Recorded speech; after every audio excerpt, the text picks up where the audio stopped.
संत संगतीने थोर लाभ झाला,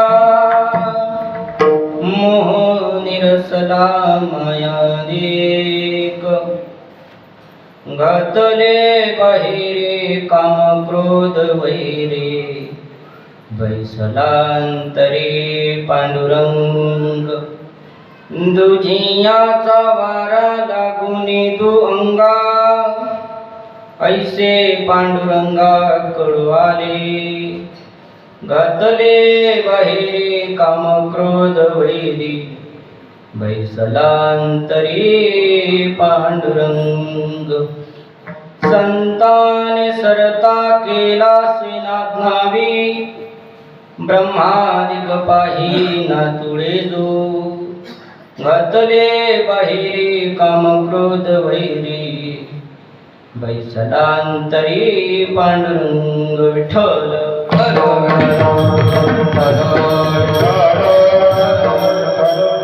पांडुरंगा करू प्रथम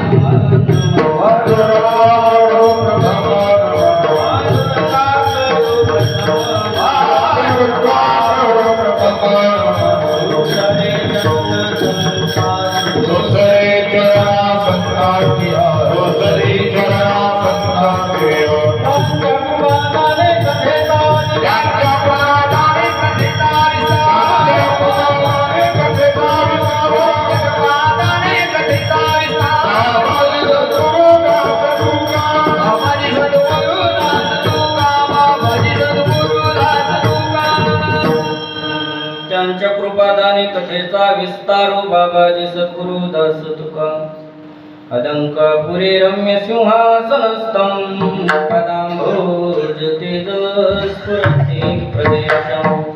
विधीन्द्रादिदये सदा स्तूयमानं, समाधिस्थमूर्तिं भजे ज्ञानदेवं. अधिष्ठानतीत प्रतिष्ठानतिका, जन्मलात गुणातीतैका. जयाचे निधाने चुके जन्म व्यथा, नमस्कार माझा सद्गुरु एकनाथ. नमो सद्गुरु तुकया ज्ञानदीपा, नमो सद्गुरु सच्चिदानंद रूपा. नमो सद्गुरु भक्त कल्याण मूर्ती, नमो सद्गुरु भास्कर पूर्ण कृती. जयांचे केल्या स्मरण, होय सकल विद्यांचे अधिकरण. तेचे बंधु श्री चरण, श्री गुरूंचे ते नमस्कारो नियाता. नागेंद्र हराय त्रिलोचनाय, भस्मांगरागाय महिमेश्वराय. नित्याय शुद्धाय दिगंबराय, तस्मात् नकाराय नमः शिवाय. मधुरं करुणावतारं संसारसारं भुजगेन्द्रहारं सदा वसन्तं हृदयारविन्दे भवं भवानी सहितं नमामि। शिव भोळा चक्रवर्ती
शिव भोळा चक्रवर्ती त्याचे पाय माझे चित्ते वाचे वदता शिवनाम तयान बाधी क्रोध काम।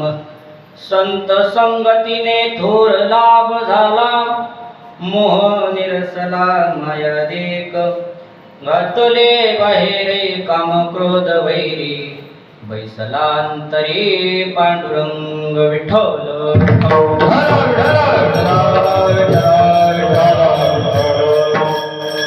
प्रस्तुत प्राप्त प्रसंगी प्राप्त स्थळी अखिलकोट ब्रह्मांड नायक भगवान पंढरीश्वर परमात्म्याच्या पवित्र शाया प्रांगणामध्ये सेवेकरता निवडलेला अभंग वारकरी संप्रदायातील 18 पायगड जातीतील अधिकार संपन्न साधू श्री संत सेना महाराज यांचा 4 चरणांचा स्व अनुभवातून संत प्राप्तीनंतर जीवनातलं परिवर्तन सांगणारा अभंग विठ्ठल।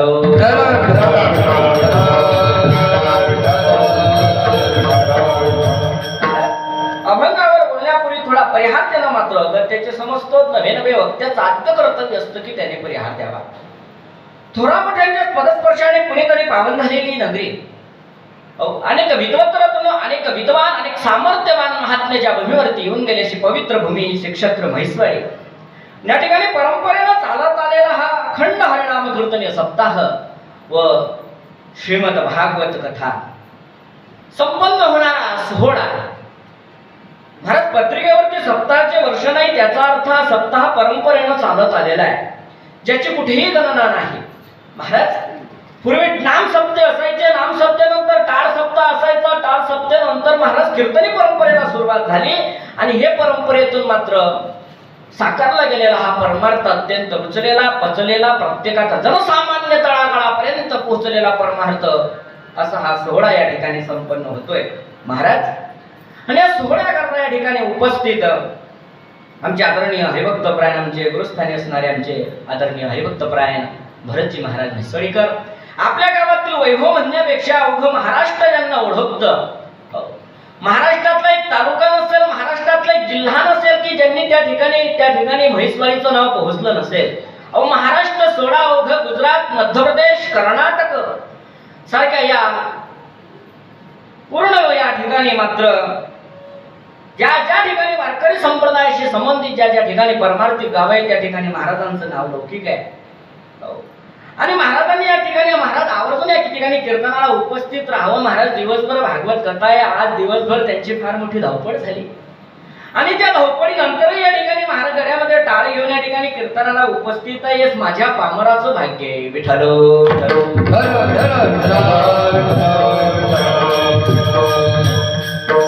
आता महाराजांचं कौतुक केरावं तेवढं कमी आहे। मज पामराय काय थोर पोल पायीची वाहन पायी बरे। महाराज सेवके सांगितले करावे का येथे मी तू पण काम नाही। महाराजांनी आज्ञा द्यावी आणि महाराज ठिकाणी मात्र सेवेकरता उपस्थित आहेत. गंधर्वासारखं गायन आहे, इंद्रासारखं वाजवणं आहे, ज्यामध्ये आमचे उमाकांत महाराज उधडीकर, त्याचबरोबर महाराज गाणं गंधर्व चायनाचार्य आमचे उमेश महाराज कळमोदेकर, मृदुंगाचार्य आमचे मुकेश महाराज कळमोदेकर. या ठिकाणी महाराज सुंदर असं या ठिकाणी नियोजन आहे आणि आमचं काशीवाचा सुंदर असा साऊंड सिस्टीम आहे. महाराजांचं नाव स्वप्नील महाराज आनंदीला आहे. वा आनंद आहे महाराज. परमार्थ केल्याची फलश्रुती, परमार्थ केल्याची सार्थकता तेव्हा ठरते की आपला सप्ताह पुढे चालेल, त्याच्याकरता वारसदार निर्माण झाले पाहिजे.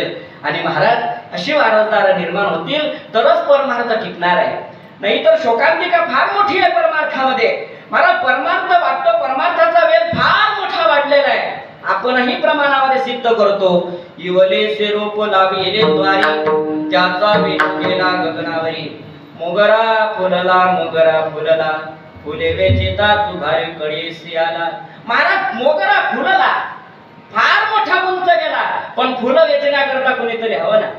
बरोबर आहे महाराज. हा प्रश्न इथला नाही.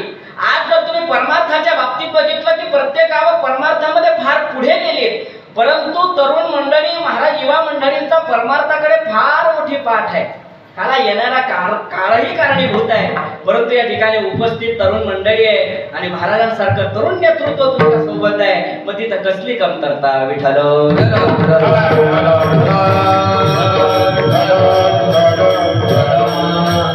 आणि आधुनिकतेचं कीर्तनातलं परिवर्तन म्हणजे ही रेकॉर्डिंग. बरोबर आहे की नाही.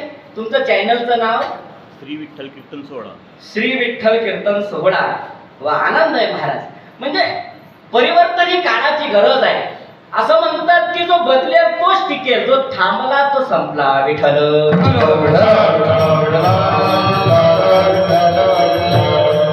म्हणजे हळूहळू काळानुरूप कालाय तस्मै नमः. काल जसा बदलत गेला त्याप्रमाणे परमार्थ करणाऱ्यांची ही पद्धत बदलत गेली.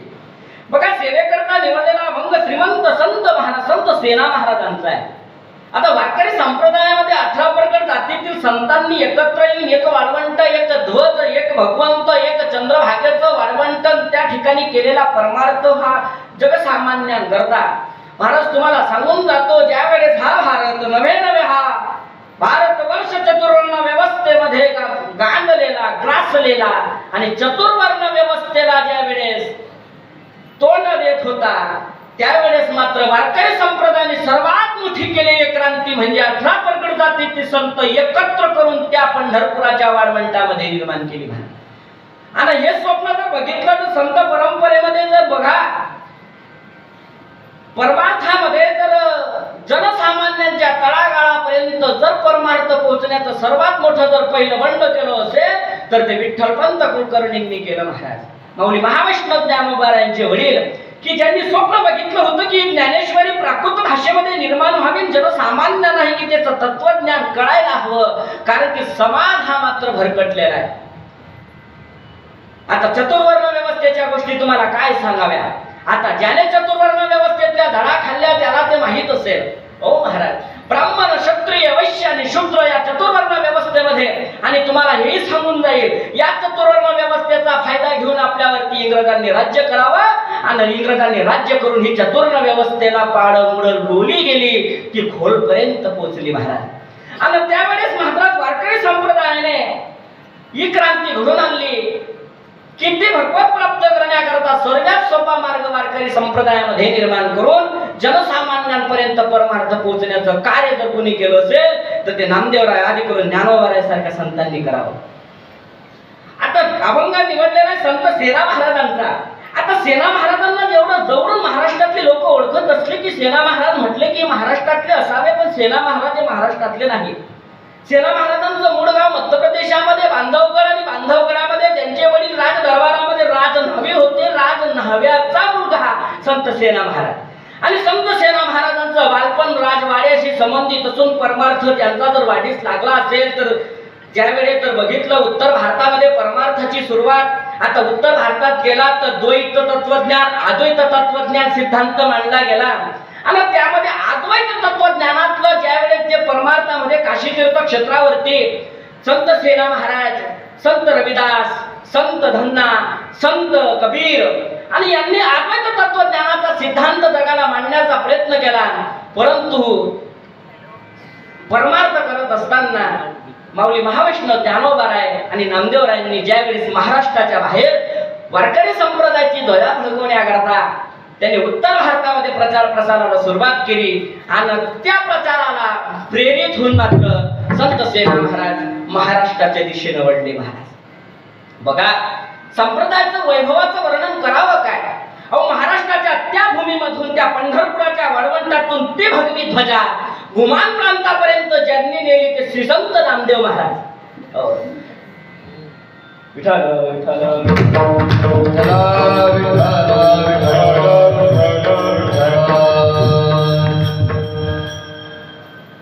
लहान मुलं ही देवाघरची फुलं असतात. आपला विषय कुठे होता? गुमान प्रांतापर्यंत. आणि संप्रदायाची ध्वजा नामदेव महाराजांनी मात्र महाराष्ट्रातल्या त्या चंद्रभागेच्या वाळवंटापासून गुमान प्रांतापर्यंत नेली. हा भागवत धर्माचा प्रचार प्रसार आहे. महाराज, तुम्ही गेलाही असाल, तुम्ही पंजाब राज्यामध्ये जर गेला असाल, मला वाटतं तुम्ही सर्व अमृतसर, वाघा बॉर्डर, जालंधर तुम्ही बघितलं असेल. महाराष्ट्रात जेवढं नामदेव महाराजांचा गौरवा केला जात नाही तेवढं पंजाब राज्य मात्र नामदेव महाराजांना आपलं हृदयाशी धरतं. आणि तिथपर्यंत ज्यावेळेस नामदेव महाराजांनी त्यांचा गुरुद्वारा, ज्यावेळेस आजही पंजाब प्रांतामध्ये ही परमार्थाची तिथपर्यंत प्रचार प्रसार करण्याचं कार्य नामदेव महाराज ज्ञानोबारायांनी केलं. आणि त्याच विचारांना प्रेरित होऊन मात्र संत सेना महाराजांच्या मनामध्ये जिज्ञासा निर्माण झाली. आता परमार्थामध्ये जिज्ञासाची काय गरज असते? फार मोठा प्रश्न आहे. तुम्ही आज कीर्तनाला आलेला आहात, दररोज कीर्तनाला तुम्ही येता, महाराजांच्या कथेलाही तुम्ही सकाळी उपस्थित असता. का? तुमले घर काही काम नाही म्हणून? नाही ना? कशा करता? मनामध्ये जिज्ञासा निर्माण झाली, जाणण्याचं कुतूहल निर्माण झालं, ऐकण्याची श्रवण भक्तीची पराकाष्ठा झाली की काहीतरी ऐकण्याला भेटेल आणि ऐकल्यानंतर जीवनामध्ये कान तृप्त होतील या अपेक्षेने तुम्ही आलात ना. जिज्ञासा निर्माण झाली, तुम्हाला सत्य आणि असत्याची जाण कळाली. याला विवेकात्मक परमार्थ म्हणतात. परमार्थ हा परमार्थासारखा करणारे भरपूर आहे, पण विवेकातून परमार्थ करणारी माणसं फार बोटावर मोजणे इतकी आहे. परमार्थ म्हणून परमार्थ करणारी भरपूर आहे. आता एखाद्याच्या वडिलांना आयुष्यभर वारी करावी, लक्ष देऊ नाही का? एखाद्याच्या वडिलांनी आयुष्यभर वारी करावी आणि प्राण जाण्याचा वेळ यावा आणि वडिलांनी सांगावं, बाळा बघ, मी तुझ्या करता प्रॉपर्टी कमवली नाही. आता प्रत्येक लेकराची अपेक्षा असते आपल्या मायबापांकडनं की त्यांनी आमच्या करता प्रॉपर्टी केली पाहिजे. बघ बाळा, तुझ्या करता मी प्रॉपर्टी निर्माण केली नाही, पण माझ्या घरातले मात्र 2 नियम मात्र आहेत. एक म्हणजे आषाढीची वारी आणि कार्तिकीची वारी चुकू देऊ नको. मी करत होतो, माझे वडील करत होते, माझे आजोबा करत होते, ही वारी मात्र मी तुझ्या वर सोपवून जातो. जरी माझा डोळा तेव्हाच बंद होईल की ज्यावेळेस तुम्हाला हातात हात देऊन मात्र वचन देशील की वारी मी बंद करणार नाही. आणि त्या मुलाने वडिलांच्या शेवटची इच्छा, असं म्हणतात की मरणाऱ्या माणसाची शेवटची इच्छा पूर्ण केली पाहिजे. आणि त्यांनी वडिलांच्या हातात हात देऊन सांगितलं, बाबा तुम्ही निवांत डोळे मिटायला व्हा, मी तुमची इच्छा पूर्ण करेन. आता वडिलांना दिलेलं वचन, वडील गेले निघून. आता याच्या संसाराच्या गाड्यामध्ये हा संसाराला सुरुवात केली. आणि काही दिवसानंतर आषाढी वारी तोंडावर होती. महाराज, आता ते समवयस्कर लोकांनी सांगितलं, बाबा रे, तू तुझ्या वडिलांना दिलेलं वचन आहे की आषाढी वारी तुझी चुकणार नाही, पायी वारीची तयारी कर. आता पहिल्या वर्ष आनंदानं वारी केली, कार्तिकी ही आनंदानं केली.